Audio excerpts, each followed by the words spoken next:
Conventional cancer therapies are producing cures in certain cancers.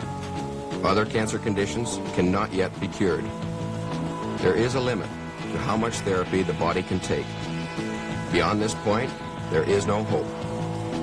The conventional forms of therapy have limitations.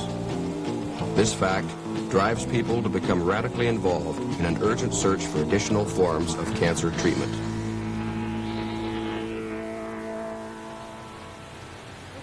I am making this film because I know that Essiac, a drug developed over the last 50 years by Miss Rene Caisse, can benefit the body and decrease pain while a patient undergoes conventional therapy. I know that Essiac provides a person hope for a cure when the medical profession has done all it can. I don't say it's a miracle cure, 100% for everybody, but if it helps just 1 out of 100, by God, we should use it. It'll at least match what the FDA is doing. Essiac is not in use. The law states that Essiac must prove itself to be non-toxic, and it must prove itself to be of benefit. 13 of our terminally ill patients who are contributors to our Foundation for Alternative Cancer Therapies here in the Metro Detroit area brought suit against Joseph Califano of Health Education and Welfare to permit them to have Essiac. They're asking to be given the right to use Essiac since orthodox medicine no longer has any answers for them. We just thank Rene Caisse for the work she's done for over the 50 years that she's been working with Essiac.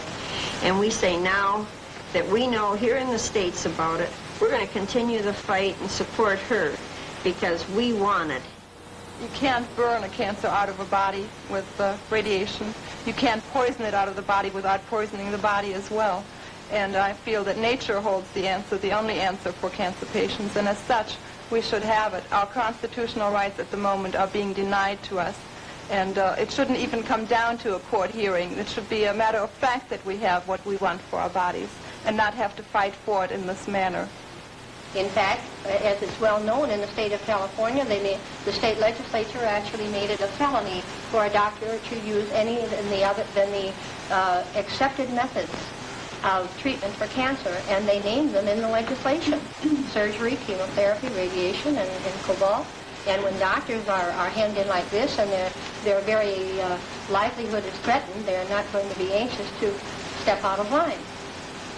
Well, I think it should be my privilege. If I want to take the Essiac or whatever it could be that might make me live a little longer, I think that should be my privilege.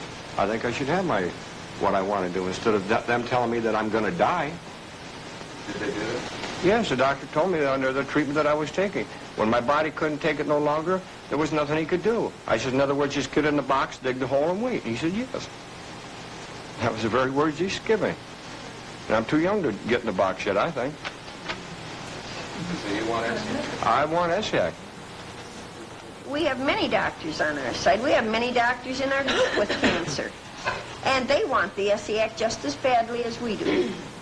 My name is Andy Berry. I am with CFRB Radio, and I have been asked, in a sense, I think, to referee a discussion that has become, as it At a public forum held in Toronto, a medical panel presented their views on Essiac. The public was informed that Essiac is of no value as a cancer therapy. This opinion was based on recent clinical testing. One of the two doctors involved was Dr. David Wald. The reason why I investigated Essiac, because I thought from the information that I had available that it was an effective therapy for cancer. You told me it was. Well, I told you it was not from the information that I've got. I qualified my statement at the end by saying that I tried to contact Dr. Bruce. I have tried to get the Respirant Corporation to provide data. I have asked all the lay people in contact with Essiac to provide data on patients who have been treated so that we could analyze every bit of information. All I want is the truth. I don't want anything else. And that was the spirit with which I entered into it. And what you are stating then, that the federal government of Canada has taken your tests as gospel. Nobody's taken my tests as anything. I have cancer from head to toe in the bone. You're going to try and tell me that if I think there's something that's going to give me a little bit of life, that I'm not going to try it? I'm deadly sick with chemotherapy, as they've told me. They thought it would help my tumors, but now it's doing nothing for my bone. It's still progressing. So I'd sooner die with the disease than have the chemo. Madam, I wish with all my heart that we could do more for you. This is very, very sincere. I wish we could, but unfortunately we are still limited. Believe me, if we were curing 100% of cancer patients, we wouldn't be having this meeting here tonight. But if chemo is Please let me finish. You've had quite a bit to say, so your turn. I'm sorry.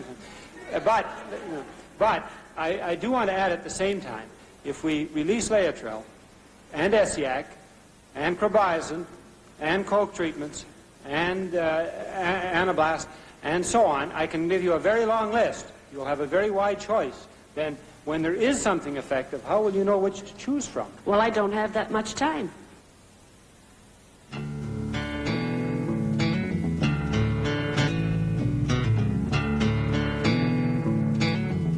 In a small town in northern Ontario, the year 1922, Rene Caisse first learnt of a cancer remedy which she termed Essiac.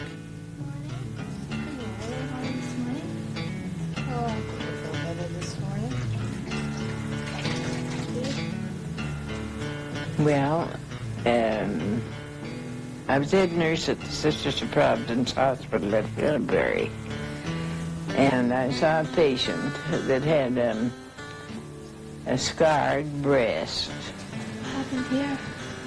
She was 81 years old, and she told me that 30 years before that, she had developed cancer, and that the Indians cured her.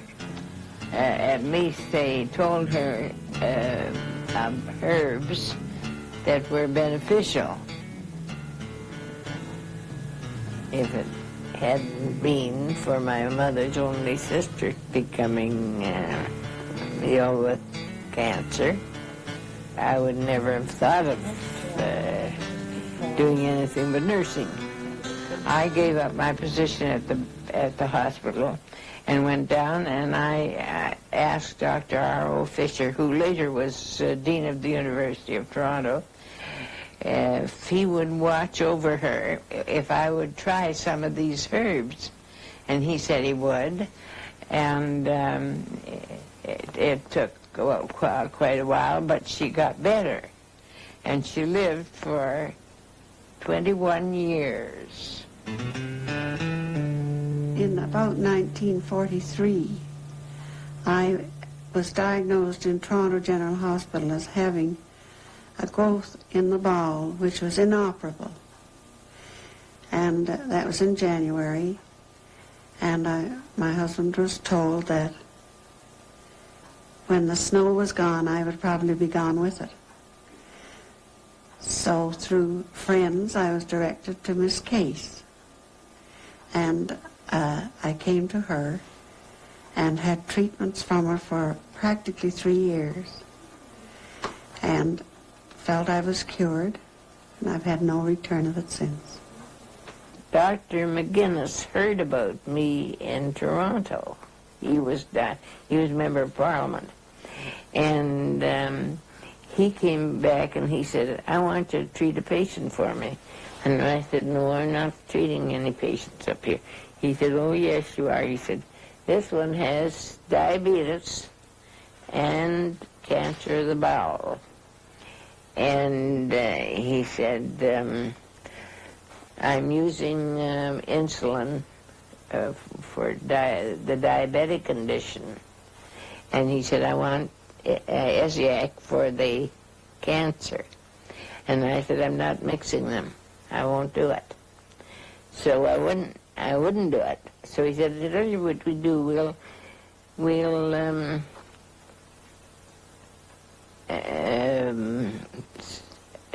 take away the insulin and use Essiac. And if the diabetic condition worsens, we'll go back to the insulin and take away the other." So on those terms, I consented to do it. But to our surprise, the diabetic condition cleared up before the cancer did. So he kept case notes, and he said, we'll go down and see Dr. Banting about this. And that's what interested Dr. Banting, see, was the fact that it had worked on diabetes. I didn't know it would. Neither did Dr. McGinnis. He didn't know it either.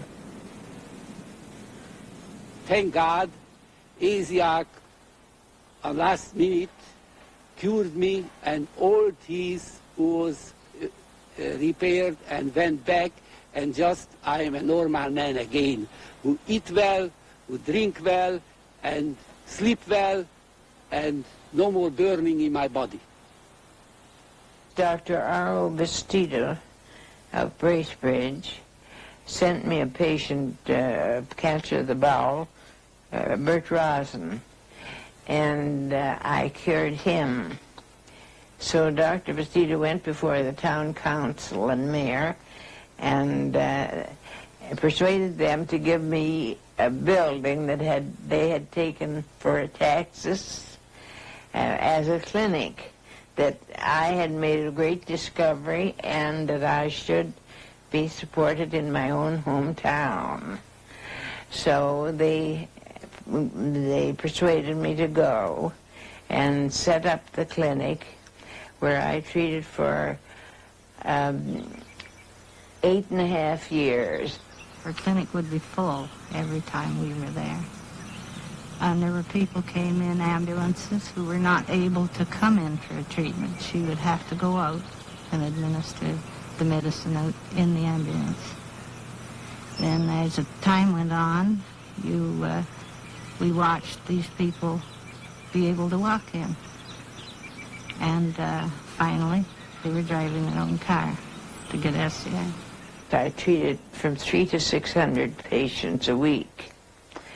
And the only way they would allow me to do this was free of charge,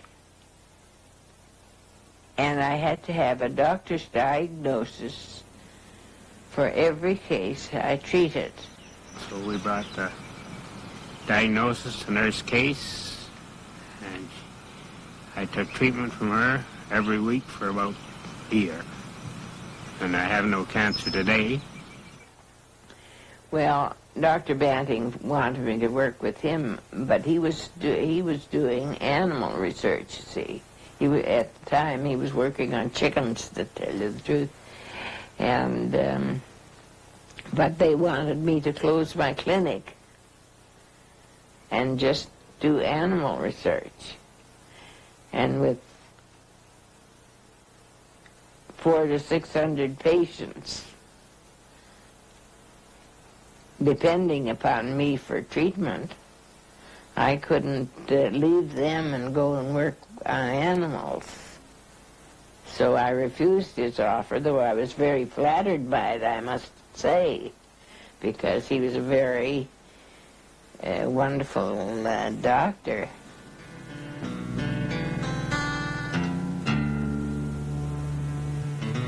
Not only did Green turn down the Banting offer, she also turned down, in her cautious, wary manner, a group of American businessmen who offered her $1 million to exploit her formula.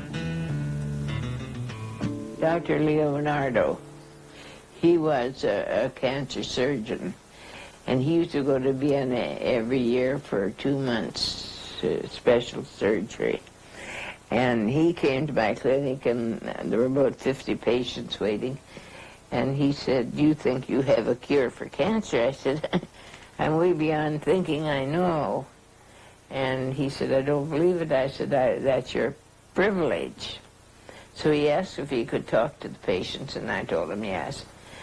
And he got so interested. Then I had 5 other doctors in examining patients.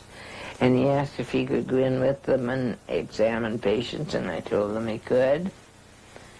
So then he told me, he said, you have it.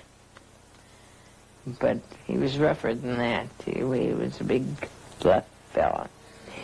He said,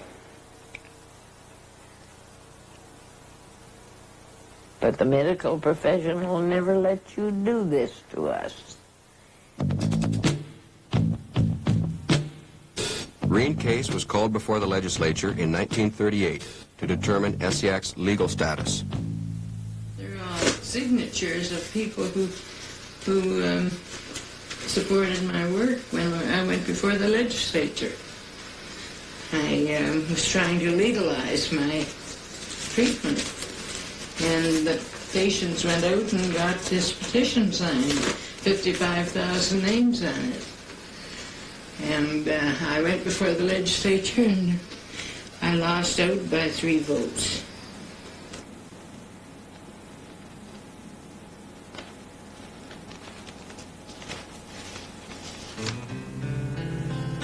Public outcry forced the establishment of a cancer commission to investigate herbal remedies. Essiac was the only one to have benefit admitted. The greatest majority of Rene's evidence was rejected. You see, they said the doctors all made mistaken diagnosis. That's why the patients thought they were cured. And the doctors, on the strength of that, refused to give a diagnosis anymore, because what was the use of them giving a diagnosis and the Cancer Commission disputing it, saying that they were all mistaken diagnosis? It was impossible. Well, then it got that patients would come to me begging for treatments, and they'd say, well, you cured my mother, or you cured my father, brother, what? And they begged me to treat them. I kept on my clinic as long as I could until they stopped the doctors from giving a diagnosis, and then I had to stop. And it's a sad thing when somebody comes and they have somebody that is ill with cancer and the medical profession can do nothing for them, and they beg of me to treat them. It's a very, very sad thing to turn them away. And I had a nervous breakdown over that, so I really had to stop.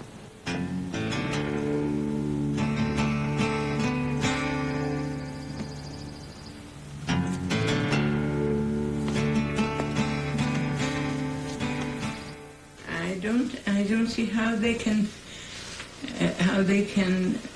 refrain from recognizing it, because if you have the proof, you have the diagnosis from the doctor, you have the pathological findings, and you find you have the living patient to show that they are still alive after the medical profession has given them up. And yet they refuse to admit that it is a cure.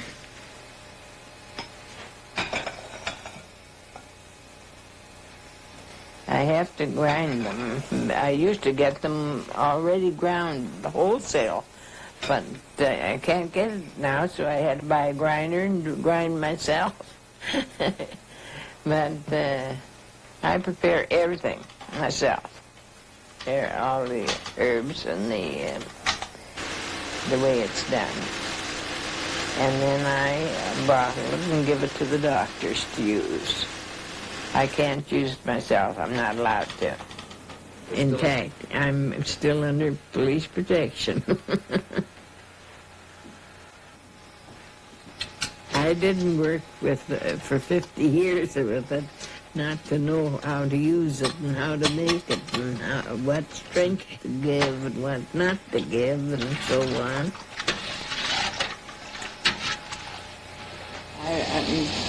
Even in my early days, people would come in, they'd say, oh, did you read in the papers so-and-so has found a cure for cancer? I say, well, more power to them.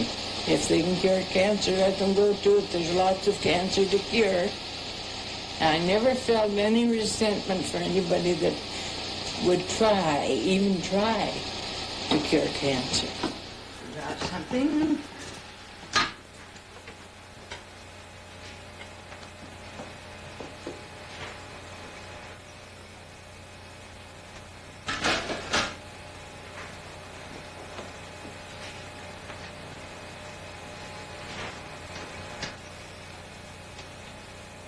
The Cancer Commission advertised in the papers that it was a non-tested treatment. That was when I got the offer to go to Boston.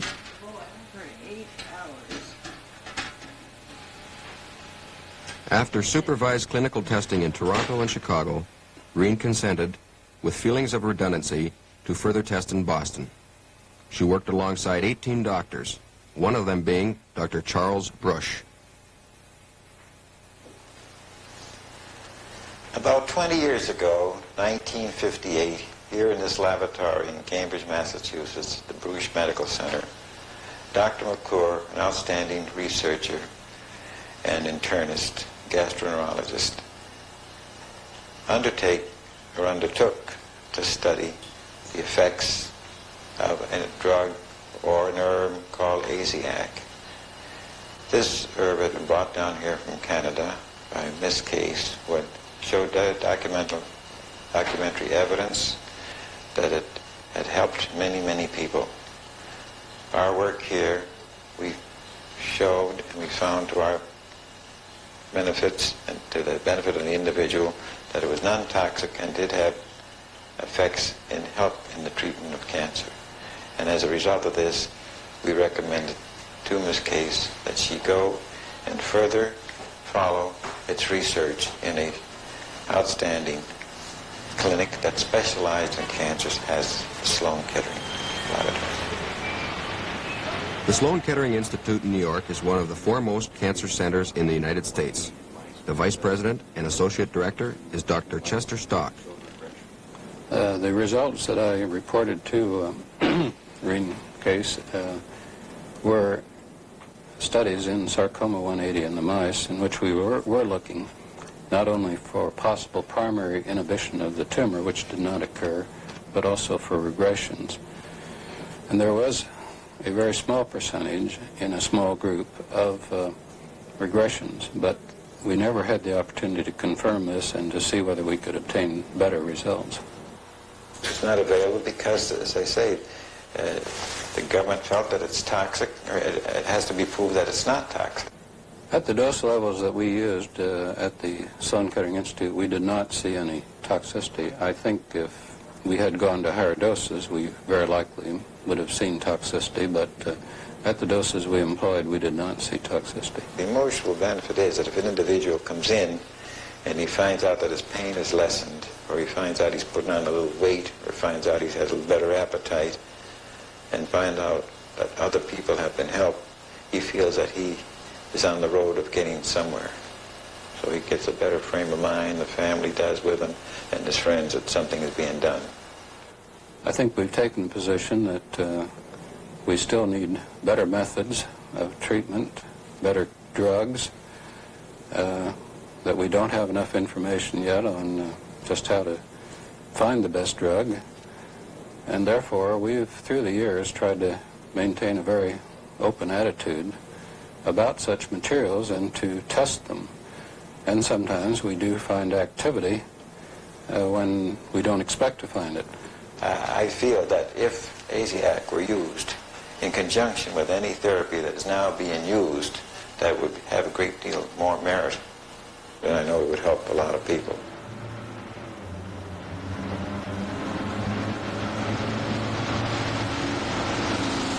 Ex-patients and supporters arrived in Bracebridge, Ontario. They came to help Rene celebrate her 90th birthday.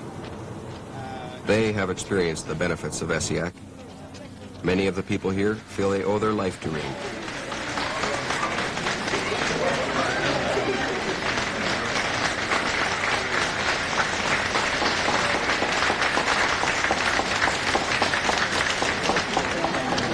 brought the two ladies up here that day in the house. She doesn't call me. Loretta. Loretta.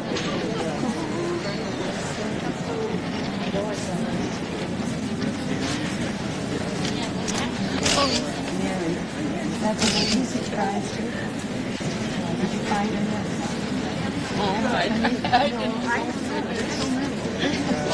They kept telling me that you might come. Outstanding contribution to all beings of all people.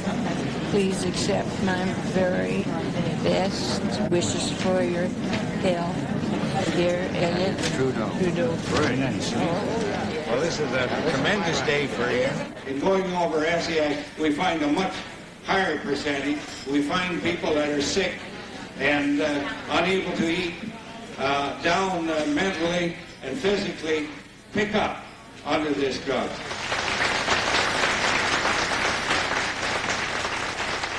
Well, I have given my life for it. I couldn't give any more than that. God's been good to let me live this long, to see it used.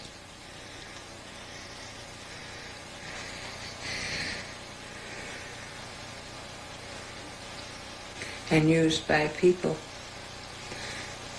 If I had listened to the medical world, I would have distributed it to animals. But I wanted it for human beings. I wanted them to have the benefit of it. So I fought for that for 40 years. That's a long time.